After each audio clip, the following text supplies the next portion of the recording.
Let's kick her off. Hi, Let's roll. welcome everybody. My name's Richard Evans. I'm from AME, and this is the AME 2 Second Lean Leaders Roundtable. If you haven't been with us before, we've got some great leaders from around the world that have experienced the transformation of their companies into the world's best. And without any further ado, I'm going to hand you over to our co-host, Paul Akers. Everyone knows Okay. Paul. All So I right. want you to introduce our team for us, please, Paul. Well, of course, Bernard is the superstar here because it was his idea to do all this, and then we have Derek Holland down from Central California, actually, right, Derek? Yeah, Right, Northern California. the closet doctor, and Derek's been doing 2 Second Lean for a long, long, long, long time. We've been friends for a long time, and of course, everyone knows Richard. Richard put this whole thing together, and Alex, who Mr. 1B, what would we do without Alex? Everyone knows Alex. And then Bob Hendrickson, a good friend of mine, used to be the director of manufacturing for Steelcase, a huge job responsible for tens of thousands of people and billions of dollars worth of work. And now Bob is the Kaizen leader. Bob, is that correct? I'm the lean czar. You're the lean czar for all of Steelcase. Now, this is the biggest office furniture manufacturer in the world, and Bob is a superstar beyond all comprehension.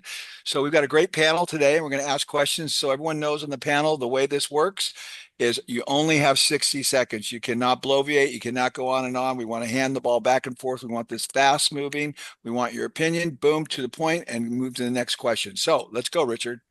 That's Okay. great. And All I right. recommend a pen and paper for everybody. Go, Yeah, go hard. you're going to get some really good ones today. It's some fantastic questions. Okay, so welcome to the roundtable. The first question is from Roland. So we try to hold our supervisor team accountable to have worked on at least one improvement every day. We don't always make it. And as VP, I don't ask our people to practice something I don't practice myself. So currently, there's no consequence if one or two people miss. And I have to admit, we do not always have an improvement every day. What tools or practices do you use to help having something ready to work on every day? Okay, so Interesting the first question. thing I'm going to do is I want every one of you to answer this question, yes or no, before you answer the question. So, is it feasible to find an improvement every day at work? Bob, yes or no? Absolutely. Yes. Alex, Yes, no doubt. Richard, Yes. Derek, Yep. Bernard. Affirmative. Okay, so let's go back to Bob. So, what do you think, Bob? How would you answer this question? So tools for doing so are simple. It's called the Gemba walk. So you go and see each person and you simply ask them, what improvement have you made in the last Mhm. day? And if they are struggling, there's two key things you can do. You can coach them on. Look for areas of struggle and look for bad flow. Those two things. Perfect. Wow. And I just ask them, is there anything you struggle with? Do you have any bad flow? Target rich environment. Couldn't be a better answer. Alex, what do you think? I think he's caught up on the word improvement because sometimes they believe that it has to be like a big thing, but it could be such a small thing as moving the trash out of the way, maybe in the height where you need it, something so simple as that. And it's not like doing a project. And sometimes they get caught up when they need several hours or several days or more people Okay. involved in welders. Okay. So I'm going to say, Roland, if you're listening, I would like you to put in the chat if Alex is identifying maybe one of the problems. You're thinking the improvement has to be significant when in reality it can be very small. But what I did facilitate was a lean cave in order to have tools and materials that they can get inspired and quickly just see whatever materials they have there and get to it, really quick to do an improvement. Which I will add was one of Alex's most brilliant contribution to the 2 Second Lean community, the Lean Cave. Brilliant. Absolutely. Okay, Derek, go ahead. I think one of the tough ones for employees sometimes is recognizing what an improvement is. Sometimes they're looking for something that's a major and big thing. Today I was in the office for a bit. My improvement was I went through some clipboards in 3Eston area and cleaned it up and just solved that problem. I've made 3 improvements on my camera for this call today. I hot glued what I had in available to where my camera's in the center of the screen. So when I'm talking to you guys, I don't look like I'm off staring at the moon. Right. And I've moved it 3 times since I got on the phone with Richard. So it's the little things that are there. All those little literal 2-second improvements add up to hours in our days and our years. Yeah, well, I think all 3 answers are brilliant. Bernard.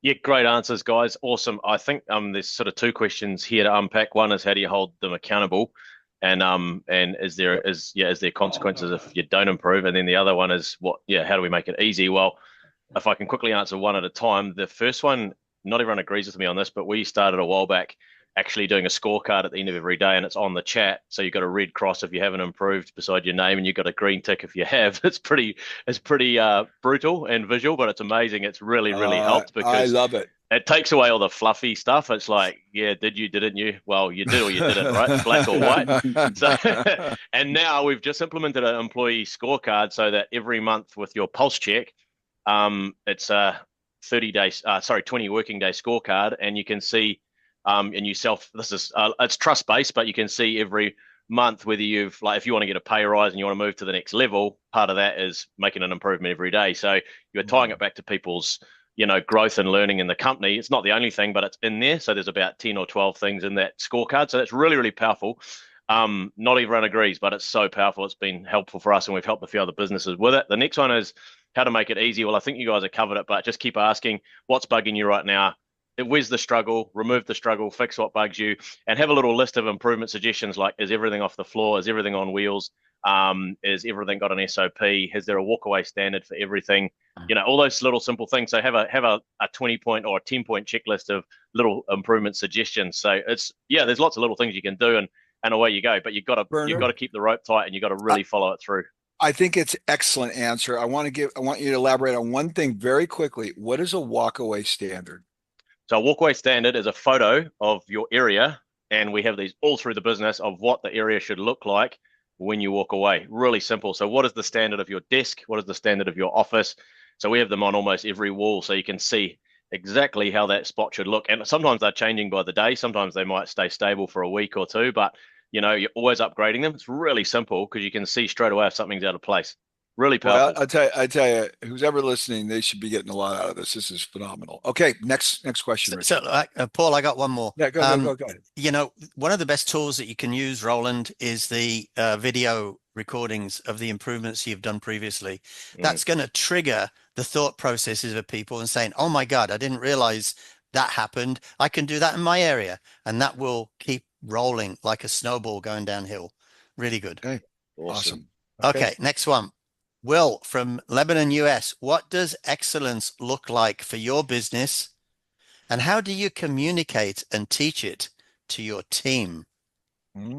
Interesting question. Bernard, I'm going to give you this one first. Nice. I'm sure we'll get some great answers. A quick thought on that would be that you need to have a standard area. So obviously we all know, start it in the bathroom, or if you're brand new to this journey on this call today, lean begins in the bathroom. Hopefully you've read Paul's amazing book, Two Second Lean, and then Improvement Starts with I by Tom Hughes. And there's a bunch of great books you can read, but start in the bathroom, set a standard area, and then the cafeteria or the lunchroom, so that you can take people in there and go, this is what our standard is, or this is what excellence looks like. Okay, very good. Derek. The bathroom is definitely the starting place of everything, and having it there. I think it's going over processes and as well, and just sharing people. What I've noticed in our business is that they don't always, employees don't always see the big picture of what it can become, and so just training on them what excellence looks like, and connecting. We'll watch improvement videos and things like that, and connecting that to their actual tasks and the things that they're working on. Okay. And then I do a lot of video internal for when I get a question now, like for my sales team or people in the field. I'm doing a lot of video that we're saving internally so that we can share that again with people the next time that question comes up. Awesome. Okay, Alex. I would say in one word is engagement. That excellence, it really is happening when everybody's involved. Everybody's improving. Everyone is collaborating in their morning meetings. Everybody's doing the restroom. I mean, it's everyone on board. And everyone will have different levels of doing improvements, but the important is engagement. So Alex, I tell you, that is exactly my answer. Smiles on people's faces, people feeling like they're appreciated, people are engaged in work. Beautiful. Yeah. Bob. Yeah, so just building on that, having a model cell, a model area that you could bring people to. And as we've built those, I've shared them with Paul and Alex. We're on a group Voxer, and it looks a lot better, the flow's a lot better, but the real test is the excitement with the people around improvement. And they will be honest with you, whether it's just cosmetic lean or Right. real lean. Right. So it's not a Right. model if the employees do not have excitement about their improvements. Exactly. Wow. Very Nice. good. Okay. Richard. Excellent. So to me, excellence is the smiles, which obviously is the feedback that you're getting that you're doing the right stuff. But here's the thing, everything in its place, a place for everything, and everything in its place, clean and ready for use. That's excellence. Agree. Okay. Nice. Next one. Okay, Glenn from Maine. They overhaul, repair, and modernization of submarines. Great stuff. Is batch processing ever preferred over single feast flow in our lean environment? Alex, go for it. Interesting. I think everyone misconceives the one-piece flow. It could be a three-piece flow. It could be a 10-piece flow. It's whatever works for you. I remember helping a friend in Argentina, and they had to cut the wood. And by cutting one piece of wood, he made three furniture.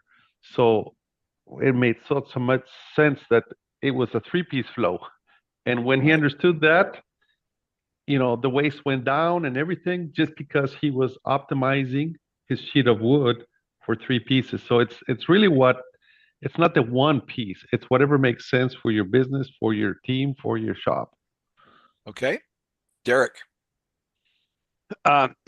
It's interesting. We just did some testing on this, and the conclusion that Nathan brought into was it's natural to want to batch flow things, and so it feels uncomfortable. And so we found in our business, one piece flows, we work on one job at a time that flows through the company, but we're working on multiple things. And I think there is a little bit of misunderstanding that I can only work on one thing at a time to completion. But the smallest batch size possible is preferable, Okay. as opposed to anything that's going to create inventory. Bernard. I think everybody's answered this. In our factory, we have a batch of, in one of our factories, we have a batch of concrete, and there's a certain size where the mixer, we have to produce, say, 30 pavers out of one batch of concrete, but they are flowing through the machine one piece at a time. So, yeah, I don't know if I can answer that question. I think you guys have done well. Okay. Wow. Very good, Bernard. Bob. So to me, it's whatever the current batch size is, what are we doing with continuous improvement to reduce changeover time to drive the batch size down? Very So good. Nice. I pulled this old diagram that you probably can't see, but from the archives, where we're always trying to shrink the inventory in between processes by running smaller batch sizes, which exposes, right, the difficulty in running closer to 1-to-1. And then, so we got two choices. We can either go back to the bigger batch sizes, or we can fix the problems and keep going and going. This plant I'm in has roll forming machines, 8 roll forming machines. Paul's seen them. And we're not going to run one for one off those, even though that's our ultimate goal. That's our target. Well, we're going to run smaller lot sizes by keeping our SMED on our roll forming machines. Keep working on that. Awesome. Okay. So, Glenn, hopefully that answers your question. If you have another question, follow up on that, just put it in the chat and we'll do that. So go ahead. This is a good Richard. one, because I agree absolutely with Bob that you got to look at the amount of wasted time in your flow with setup reduction. So get to the smallest batch size you possibly can. We did that with landing gear. On our main landing gears, we made shock absorbers, and we got down to 2. We didn't go to 1 because there were 2 shock absorbers for every aircraft. So it wasn't worth building pieces of 1.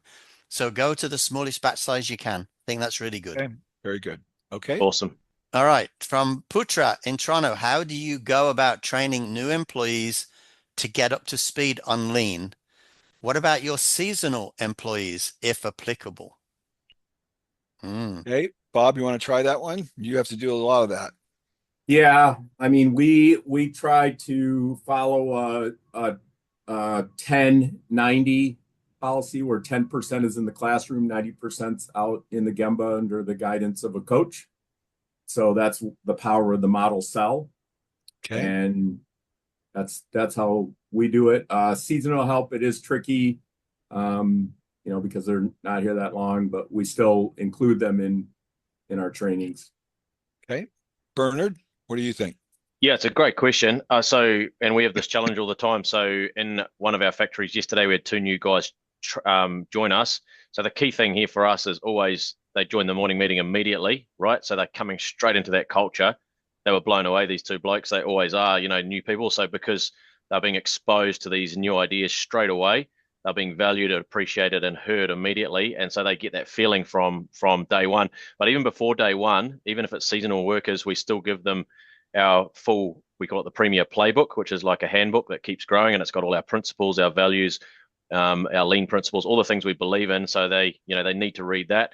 And then any full-time contracts, we make sure they listen to 2-second lean before they come to their second interview. So we give people homework, and then every day, then they're in mini Kaizen events from day one as well too, if they're in the factory. So they're exposed to it just immediately, and then they're being coached and supported by their peers, and then ultimately their team leader. So I don't know if that helps. We could probably talk about this one for a while, but there's a few answers. No. That's very good. Derek. Mm-hmm. Derek? So one of the things we've done that I general managers Derek, we're losing you. is when we interview people, we actually bring them. One of the things we like to do before we give them a job and see if they want to be. Got it. Derek, see if your connection for your headset is. Yeah, we're losing you. You're coming in and out. Derek, hold on for a second. Just pause for a second. Alex, you take it, and then we'll come back to Derek. Yep. So what I would say, Putra, is depends on the type of employee. If it's an employee that's more hands-on, it's definitely by doing. I have had trained teams where I have not even told them to read the 2-second lean book until 3, 4, 5 months after, because those kind of people that are hands-on, those teams they understand when they're doing an improvement, how that works, how that improvement works, the morning meeting, as you guys said here. So it's by getting them involved, especially if you have a more senior guy that can spend time. Not you don't have that normally everywhere, but if you have the privilege of having someone, a 2%er in your organization, you can put them with them. That's definitely a way to speed it up. Okay, good. And then Nice. Derek, go ahead. Am I back? You're back. So one of the things we've done is when we hire people, general manager, he schedules it. Part of their interview is to come to the morning meeting with the rest of our team. And then if they, depending on how they feel about that now from a job, the first thing we start them out with, we've got a checklist of things that we go through, but cleaning the bathroom, and then I've got a series of video playlists that we go through to have them watch every morning, and while they're like our installers, when they're riding in the van to the job, that we give them that list to participate in that way, to get educated and up to speed on it, and then following up with them, helping them solve problems that they're running into. Good. Richard, do you have any comments? Yeah, and the other thing as well, on the internet, there's lots of very short lean simulations.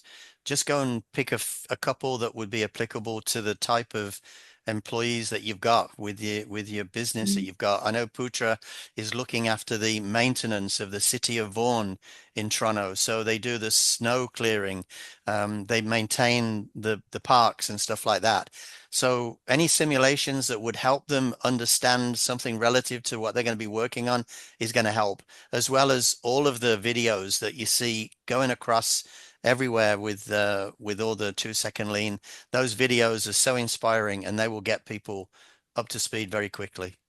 Okay, and I just posted on the chat 70 videos from Norm over in China. He's produced wonderful 1 minute videos that show incredible application of 2 second lean and just making continuous improvement. So I just posted that on the chat. Awesome. Perfect. All right. Yeah, yeah. He's Excellent. got the bar Norm, that high. He's really good. Norm's a bomb. All right. Next one.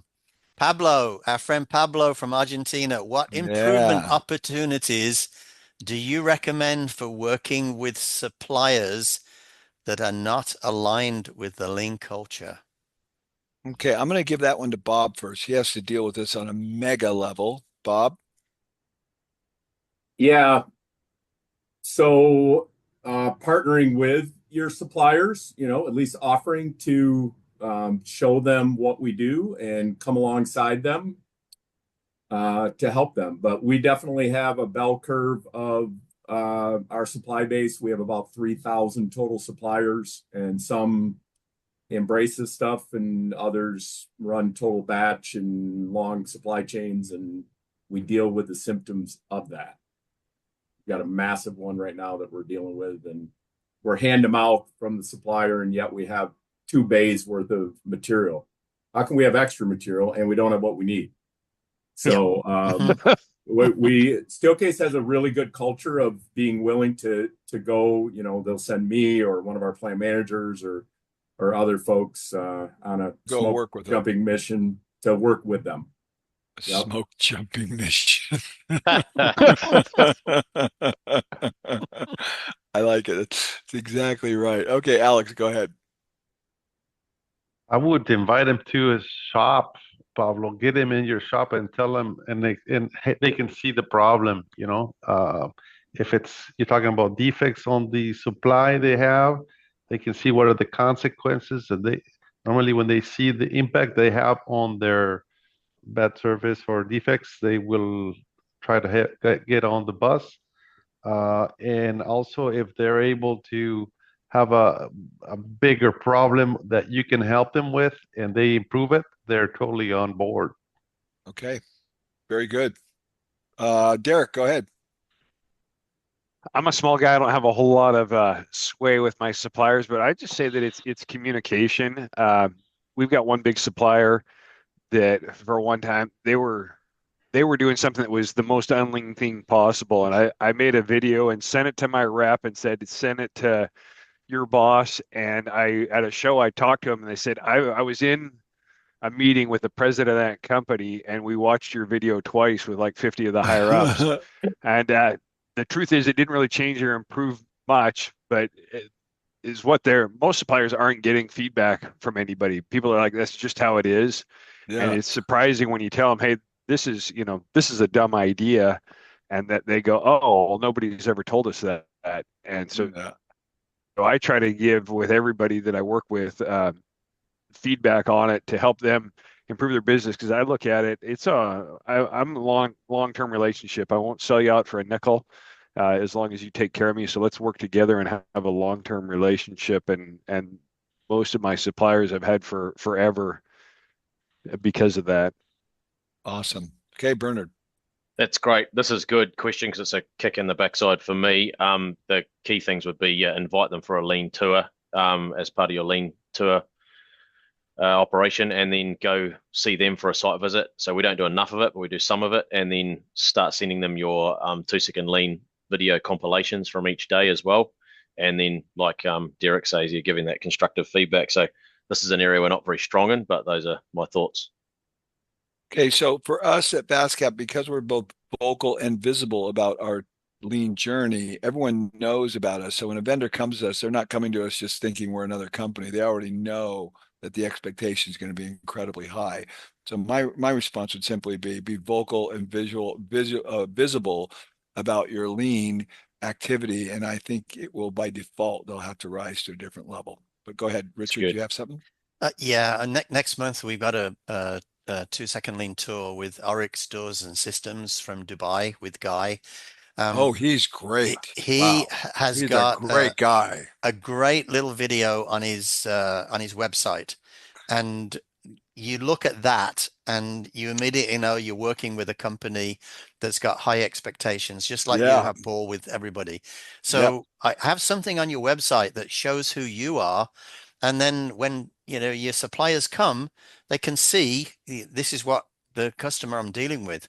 Okay. So now I've got to get my bar up to them, and I can always ask them for help. Just Very like, good idea. yeah, Love just it. like Good. I like it. Toyota sends a team out to help their supply chain, right? So, Right. Yeah, yep. beautiful. Okay, next question. All right, next one. Derek from British Columbia. How do you balance planning improvements to ensure a smooth implementation with first-time quality versus making small improvements on the shop floor and enacting large change through many short, small improvements that may not be well thought out? So this is a little bit of a difficult one to understand what Derek is after, but from my perspective, he's essentially looking at Ryan's 1, 2, 3 level of improvements, right? So you've got the foundation, which is your small improvements, and then you build on top of that the ones that need a little bit more thinking, and then on the top is obviously the big capital that you're going to spend to get a new machine. So that's my thoughts on this. Okay. So Bernard, you want to try it, take a crack at it first? Yeah, good question. And we had this this was definitely a challenge when we first implemented 2 second lean. So I think I can help a little bit here. Is that we said, go fix what bugs you, and then you end up with a lot of people, without growing people or training people enough. And there's lots of improvements coming in, but lots of, someone would hang the broom here one day and then hang the broom over here the next day. So in their mind, they're making an improvement. You honestly, we had so much of that in the first, because I'm a sort of guy where I read the book before I'd even got through chapter 1. We were already implementing 2 second lean. We were just on fire. We did the morning meeting. The next day, we just got straight into it. So yeah, we had that challenge, but then actually in the end of our first week of implementing 2 second lean, we did add up all the other more meaningful improvements from more experienced people, and we'd saved 12 hours of process time across the business. It was phenomenal. But we had all this this other issue too. So what we did to fix that is start to train people on that level 1, level 2, level 3 improvements, and then making sure that only team leaders could actually sign off a level 2 type improvement. Like if you're shifting a layout in the factory, or if it's going to impact more than one person, you've got to get some sign off, or some feedback from your team leader. So you do have to start putting these things in place. I don't want you to slow down on your level 1 improvements, because otherwise you won't build an improvement culture. So we still get people making silly mistakes, but they're expected to learn from those mistakes and then get some more help from team leader. And that's why we get a lot of our team, especially the more inexperienced people, into these what we call mini Kaizen events every day. They're only 10 to 15 minutes long, but they're exposed to improvement thinking every single day of the week. And that seems to be better for people who struggle with their own improvements, and they really they feel like they're part of a team improvement. So that's another way of approaching that. Good answer, Derek. I think making those small improvements helps people recognize the big improvements. Like I said earlier, I think a lot of times we're looking for this big improvement that's going to change the world, but we're tripping over stuff that's on the floor. And so when we making small improvements on the shop floor, leads us to getting better feedback when it's time to make bigger improvements. Okay, Richard, you want to try? You know what? On this one, I'm right in line with what Ryan says, that the small improvements are the foundation. And once you get everybody engaged in doing these small improvements, then the bigger ones will come. A lot of companies I've been in, they have the improvement tickets at their Gemba when they do their morning meetings.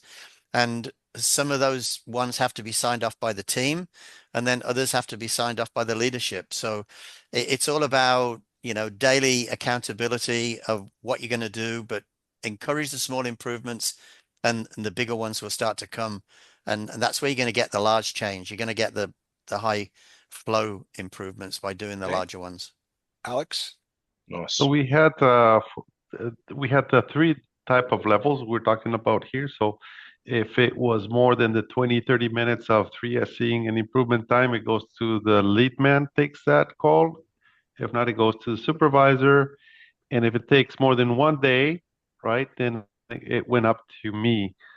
And it was really just for the permission, but it was more about, okay, they're asking for this. It's going to take 2 or 3 days. Let's understand what are they thinking. So I'd go out there and understood, okay, what we really need to be doing is moving, not buying new equipment, but moving the equipment or some special exhaust system. Or so it's a way of getting us a heads up of there's a bigger problem that we haven't seen, in this great communication, let's say, rule to get us involved if it takes more time. But it wasn't that complex to manage. Most of them, 99%, they're very small. They take care of themselves, Okay. maximum in one day. Yeah. Bob? Yeah, so pretty much the same thing. Our company's about 3.5 billion. So of course we have checks and balances that if you want to spend this amount, you have to go before the tribunal to get that amount. I was just showing Paul and Alex. We just put our first automatic stamping press in, 660-ton stamping press in over 30 years because we take good care of our equipment. So we've got all these stamping presses that are decades old that are still running great. But we put a new one in. That was a strategic play, obviously. That didn't come in a morning meeting. But our philosophy is we want to have as little governance as possible on the small things, and you want it to align with your distribution of problems, right? So you have a lot of small problems, and you want to have a lot of people solving those without handcuffs on, and then you have some bigger problems that require more levels of approval and more planning. To Derek's question. Excellent. That makes Okay. sense. Yep. Richard. Really good. Really good. Okay. Next one. James from Australia. Let's see what James is going to say. Let me know if you can hear this well. Hey Richard, it's I like James Hill here this. from Australia. I'm just seeing your message from one of Paul's signal groups. I do have a question for the next upcoming AME roundtable.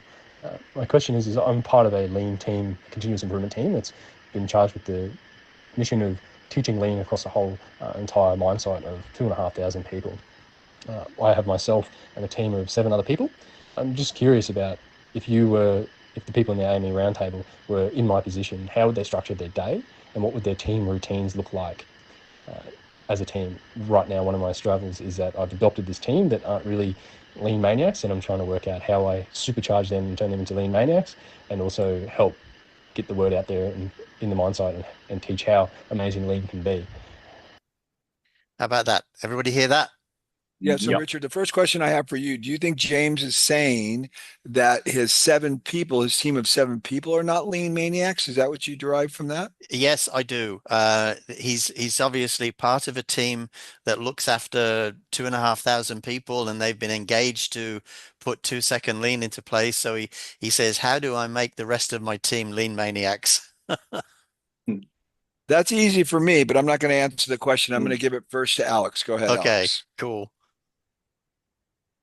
Oh, James, you're in for a ride.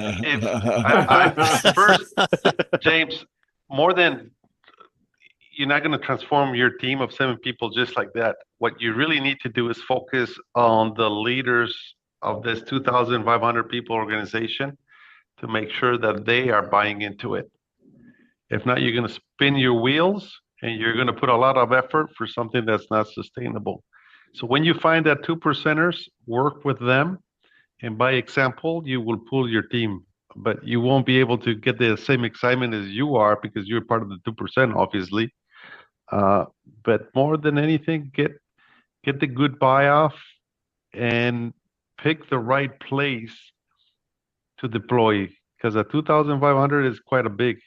So you need to have a 10, 20 pieces, like Bob was saying, a little center of excellence, a little lab where you can do that. So everybody can see what you're talking about. What is it that you really mean? What does excellence look like? How people are happy in that area? How are they working? How are their tools? What is their mindset? What is their routines, their morning meetings, and so forth? Okay. Start small. Okay, Bob, you have a lot of responsibility. What would you say? I would say what Paul Akers says, which is, I can't teach you anything. I can show you. Yeah. And I would do exactly what Alex said. I would create a lean model and I would bring them there and show them what it looks like, what it feels like, and allow that to, allow them to see that there's a better way. He also mentioned that you got to get leaders excited about it by bringing them to see that there's a better way. Plant managers, when I was first a lean leader, I worked a lot with the local lean leaders in the plants. And then I found out at the end of the day, the plant manager calls all the shots. So you got to get them on board. And Paul knows some of our plant managers, Right. Charlie, that runs our plant in Alabama, total lean maniac. So Exactly. Okay, Derek. Over the years, I've had different levels of buy-in from employees. And one of the things I think I struggled as a leader on my end is thinking that they get it like I get it. And so I would tell or show people something and expect for them to buy in and jump on board. And the truth is that they didn't see it like I saw it, and it wasn't as important to them. And is what my new general manager showed me is there's a lot more work and effort involved in it. I don't want to say hand holding, but really coaching people through it and getting them up to speed and understanding on it. yeah, it's a longer journey than anybody realizes. Yeah, Totally agree with you. I read 2-Second Lean 15 years ago in a Sunday afternoon, and I came in and I shared it with a couple of people that were with my team at that time, and we totally transformed our shop in the next 2 weeks, and because they've got it. And since then, I've had other people come on and that get it at a different level or don't appreciate the value of making improvements. And so it's, we've been up and down with buy-in. And so it makes it really, really, sometimes you get people that I don't have time to do this. And I'm like, you don't have time to not do it. And so it's just, it's finding great people that are open to improvement. And two is hand holding, babysitting, coaching, however you want to call it, to get them up to a level of understanding that they value that continuous improvement. Paul, are you still with us? I think we Nope, lost he's Paul. muted. Okay, so Muted. Bernard, I you're think up. he's muted. Is he? Yeah, he's trying to talk. He's trying to We talk. can't hear you, Paul. Oh, he's on mute. We've lost your audio, Paul. How Okay, I'll about jump in. now? Am I Oh, better yep, now? gotcha. Yeah, Yeah, yeah, you're you're better good. now. Okay, okay. So Bernard, go ahead. We got you Yeah, back. it's an awesome question, and what I'll say is just like, and I agree with all you guys, are great answers, is go back to make sure you got the basics right. So make sure you got the morning meeting going in every department. So it's really hard. I know when you got 2,500 employees and you got different shifts and all the rest of it, but where there's a will, there's a way. But you're going to have to get leaders on board. So if you can't create a senior leadership team, SLT, that and give them a deadline, listen to 2-Second Lean within 1 week and hold them accountable to that. If you can't do these sorts of simple things, you're probably going to really struggle. And then give them a second book, maybe Improvement Starts with I, and listen to that in 1 week, or even just listen to 2-Second Lean over and over, and then start to, you're going to have to get that leadership team. Absolutely, they're going to have to become lean maniacs, because in my business, I can't do it by myself. I've got a great senior leadership team, and then the wider leadership group, and I'm just always coaching and training so that they become, they're getting better and better at implementing lean, understanding lean principles. And yeah, it's just, I don't know what more to say, but really growing that leadership group to support you is so critical. Yeah. So James, this is my answer. And I said it was a simple answer. Life is short. Those 7 people got to get on board, and it's your job to challenge them and get them on board or get them off board quickly. You cannot waste time with people that don't get it, but spend your effort. If they want to do it, let's do it. But you're going to fail unless you have those people engaged and with you and pulling the same way. Absolutely, Right. 100%. And these 7 people are going to be the foundation of your learning club. So, Alex started a learning club, which is absolutely fantastic. So everybody listen to 2-Second Lean. Improvement Starts with I, and then watch all the AME tours. If that doesn't get you passionate about lean, I don't know what does. So. Yeah. All right, next question.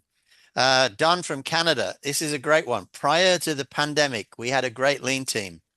Unfortunately, we had to downsize and most of the team left. The team we have now is not into lean. Where would you start to get them engaged?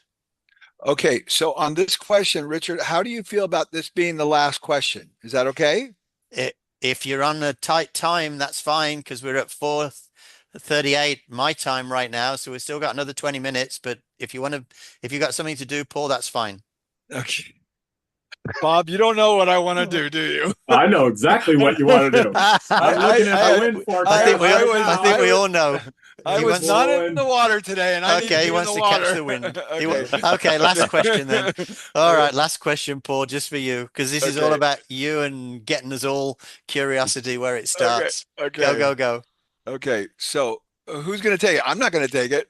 Go ahead, Bernard. You take it. Bernard first. Oh, I kind of think we've probably covered a lot of this already, haven't we? In our session today is like read the book. Like let's just get back to basics. Get them to get a group around you get someone that's going to support you. Like you have to have support. You can't do it by yourself. So you read the book first again, and then make sure you've got 2 or 3. I don't know how big this company is, but if it's whatever it is, everyone should be leading teams of, I don't know, 7 to 8 people kind of thing. Get the leaders to listen to it, set them a deadline, start the morning meeting, keep improving the morning meeting. If you give up on that, you're screwed, you're stuffed. Yes, and you're then screwed. excuse my French. So just follow the basics, follow the book, follow the blueprint. Again, like we've talked about, watch the AME tours, just keep chipping through it and just don't give up. You got to be relentless. And again, I'm going to say change the people or change the people. So train. But if you're beating a drum and it's going nowhere, you're going to have to get good people around you to support you. And that can be really challenging. So everything we're talking about is not easy, but lean is the hard thing that makes everything easy. So if you give up, your life's not going to get easier. It's going to get harder. So that's all I'm going to. And start with yourself. Start with yourself. Yeah. Okay. All right, cool. Lead with a great example. If you're not doing it and setting the example, you're only going to get 25 to 50% of that output that you're putting in there. And at the same time, sometimes you gotta take somebody out behind the barn and shoot them. I had an employee, probably the best installer that ever worked at the Closet Doctor. And we fired him because we got tired of the fighting against lean. And so, one of the things we implemented years ago, after he'd started working there, we implemented stretching in our morning meeting. And for 5 years, he crossed his arms and wouldn't participate. And the problem was anybody new that we brought on, he would just kill. Kill the enthusiasm. Yeah. Kill the enthusiasm. And so it was a very, very hard thing to do, but he's a rock star somewhere else now.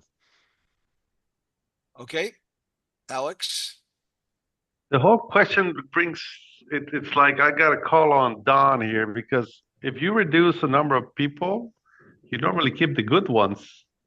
So unless they left, but I remember for COVID, that's when our lean journey started, and it was fantastic. It was the best thing we'd done because we were focused on improving, and we even forgot that we had COVID kind of thing.